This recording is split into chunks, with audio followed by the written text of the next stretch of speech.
Ridge and the ridge across the valley to your right. You are now approaching the intersection with Gulf Road. After observing the stop sign and watching out for traffic, proceed straight ahead, crossing Gulf Road. As you continue to listen, proceed around the back of the National Memorial Arch, tour stop number 3, and turn left into the parking lot and park your vehicle. Please listen for the next 2 minutes before visiting the arch. Now, let's come back to the future. Archaeologists have uncovered many of the original hut sites, as well as uniform buttons, buckles, animal bones from the soldiers' rough meals, and musket balls.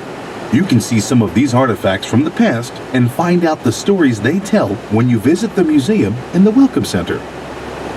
Coming up on the left, you can see the National Memorial Arch, completed in 1917, which commemorates the patriotism and suffering of General Washington, his officers, and men.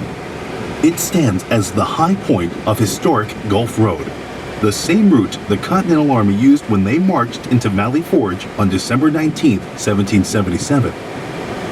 The design for the arch was inspired by the triumphal Arch of Titus in Rome. On the west side are inscribed words from George Washington, written from his Valley Forge headquarters. Naked and starving as they are, we cannot enough admire the incomparable patience and fidelity of the soldiery. On the interior wall is a list of generals who served here. There are also many national symbols throughout. There is the Great Seal of the United States, which you see on our dollar bill, and the motto E Pluribus Unum, or from many, one. Look for the pyramid topped with an eye and rays of the sun. The pyramid signifies strength and longevity, and the eye and rays represent divine providence. On the arch's coffered ceiling is a pattern of bronze stars and lotus blossoms. The lotus is an ancient symbol of darkness and light, because the flower closes at night and sinks underwater only to rise and open again at dawn. The bronze stars are a symbol of the United States. If you would like to visit the arch up close, please stop the audio now. Let's continue. Proceeding out of the parking lot, please turn left to continue your tour.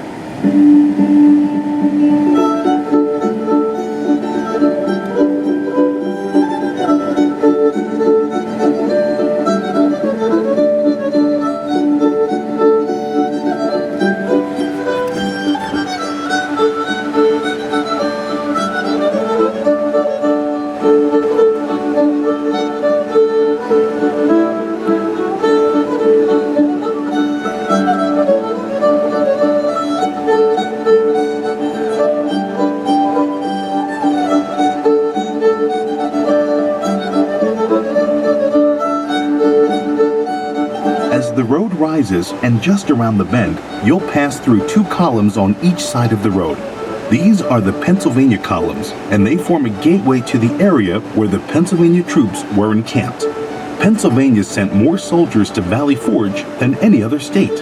As you pass between the 2 columns, notice the names and images of several Pennsylvania officers who participated in the Revolutionary War. That's the columns dead ahead.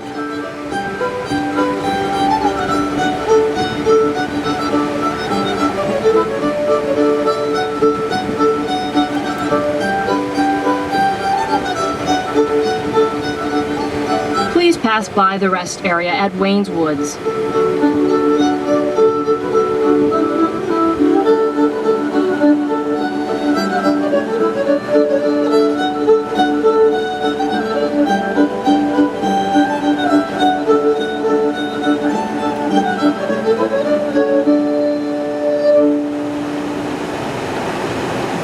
Our next stop, tour stop number 4, is at the top of the hill where you will see a statue of a man on horseback.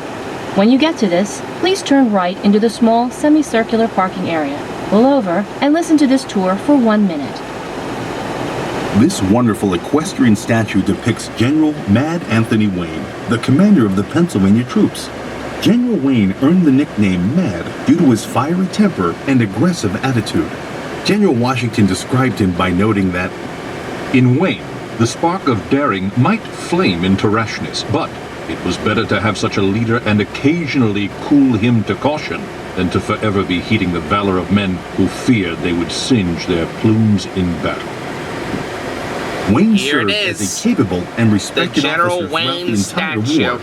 His home, Waynesboro, is just 5 miles from here, and in this statue, his figure is seen turned in the saddle to gaze toward it.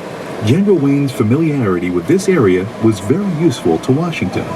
After the war, Wayne continued his military service as the commanding general of the Legion of the United States, the military group that opened up the Northwest Territory to settlement.